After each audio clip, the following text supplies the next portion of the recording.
కేంద్ర ప్రభుత్వం తీసుకొస్తున్న కొత్త చట్టాలు అప్రజాస్వామికమన్నారు పలువురు న్యాయవాదులు. హైదరాబాద్ నాంపల్లిలోని మదీనా ఎడ్యుకేషనల్ ఇన్స్టిట్యూట్లో నేషనల్ సమతా లాయర్స్ ఆర్గనైజేషన్ ఆధ్వర్యంలో రౌండ్ టేబుల్ సమావేశం జరిగింది. నూతన చట్టాల అమలు ప్రభావంపై చర్చించారు న్యాయవాదులు. పాలకులు చేసే చట్టాలు ప్రజలను రక్షించే విధంగా ఉండాలి కానీ నిర్బంధించే విధంగా ఉండొద్దన్నారు. కొత్త చట్టాలపై కమిటీ వేసి పునఃపరిశీలించాలని డిమాండ్ చేశారు అడ్వకేట్స్. క్రిమినల్ లాస్ ఎప్పుడైతే మనం పూర్తిగా మొదటి నుంచి ఇప్పటి వరకు చూస్తే చాలా స్పష్టంగా ఒక అప్రజాస్వామికంగా ఉన్నాయి, డిస్క్రిమినేటివ్గా ఉన్నాయి. ఇందులో విశిష్టమైనటువంటి అధికారాలు కింద ఉన్నటువంటి పోలీసులకు కానీ ఎగ్జిక్యూటివ్ కానీ ఇవ్వడం జరిగింది.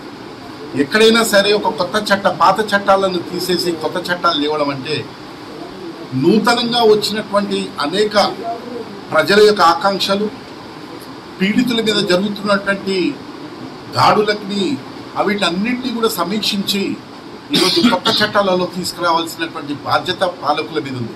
ఒక న్యాయం కోసము పోలీస్ స్టేషన్కి వెళ్తే ఎఫ్ఐఆర్ చేయమని చెప్పి అడిగేటటువంటి ఒక రైట్ని కానీ వీటన్నిటినీ కూడా పూర్తిగా మార్చేసి పూర్తిగా విచక్షణ మొత్తంగా కూడా ఒక డిస్క్రిషనరీ పవర్ పోలీసులకు ఇవ్వడము, జ్యుడిషియల్ పవర్స్ తీసేసే దాని వైపుగా ఉందని చెప్పి